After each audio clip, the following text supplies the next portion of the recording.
લખતરના કડુ ગામનો યુવક આર્મીમાં ટ્રેનિંગ પૂર્ણ કરી વતન પરત ફરતા ભવ્ય સ્વાગત કરાયું। લખતરના કડુ ગામનો યુવક આર્મીની ટ્રેનિંગ પૂરી કરી માદરે વતન પધારતા ગ્રામજનો દ્વારા ભવ્ય સ્વાગત કરાયું। લખતર તાલુકાના કડુ ગામનો યુવક રવિભાઈ રમેશભાઈ મકવાણા આર્મીની ટ્રેનિંગ સફળ રીતે પૂર્ણ કરી માદરે વતન કડુ પધારતા ગ્રામજનો દ્વારા ભવ્ય સ્વાગત કરવામાં આવ્યું। કડુ ગામમાં યુવક રવિભાઈ મકવાણાએ નાનપણથી જ દેશની સેવા કરવાનો દ્રઢ સંકલ્પ કર્યો હતો, જે તેઓએ સાર્થક કરી બતાવ્યું। 20 વર્ષની ઉંમરે હૈદરાબાદ યોજાયેલ આર્મીની ભરતીઓમાં તેઓ સિલેક્ટ થયા હતા અને 24/4/2024ના રોજ તેઓએ આર્મીમાં જોઈનિંગ કર્યું અને હૈદરાબાદમાં તેઓની ટ્રેનિંગ આવતા તેઓ સફળ રીતે ટ્રેનિંગ પૂર્ણ કરી આજે માતરી વતન કડુ ગામે પધારતા ગેથળા હનુમાનજી મંદિરથી કડુ ગામ સુધી ભવ્ય સ્વાગત રેલીનું આયોજન કરવામાં આવ્યું।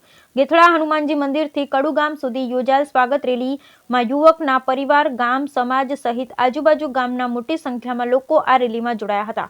ડીજેના તાલે રાષ્ટ્રભક્તિના ગીતો સાથે નીકળેલી રેલીમાં મોટી સંખ્યામાં લોકો જોડાતા સમગ્ર વાતાવરણ દેશભક્તિના રંગે રંગાઈ જવા પામ્યું હતું તથા 7 મહિનાની આર્મીની આખરી ટ્રેનિંગ સફળ રીતે પૂર્ણ કરી પોતાનો દીકરો ઘરે પધારતા પરિવારજનોની આંખોમાં પણ આંસુ ખુશીના છલકાઈ ગયા હતા અને આ અંગે કડુ ગામના ઠાકોર સમાજના આગેવાન રાયમલભાઈ મકવાણાએ જણાવ્યું હતું કે ગામમાં ઠાકોર સમાજમાં દેશની સેવા કાજે આર્મીમાં સિલેક્ટ થનાર રવિભાઈ કડુ ગામના ઠાકોર સમાજમાં પ્રથમ યુવક છે, જેથી તેઓએ પરિવાર સહિત સમસ્ત ઠાકોર સમાજનું ગૌરવ વધારેલ। Bureau report Jayendrasinh Jadav.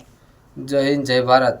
હું મકવાણા રવિન્દ્રભાઈ રમેશભાઈ, ગામ કડુ, આર્મીની ટ્રેનિંગ 24/4/2024ના રોજ દરમિયાન લાગેલો, તેથી 7 મહિનાની ટ્રેનિંગ પૂરી કરી મારા વતન વધારેલો।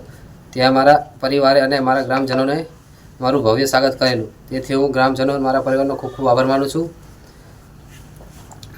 અને આજ 15 દિવસની છુટ્ટી કાઢીને મારું પહેલું પોસ્ટિંગ જમ્મુ આવે છે, ત્યાંથી ભારત દેશની સેવા કરવા જઈ રહેલો છું। જય હિન્દ, જય ભારત।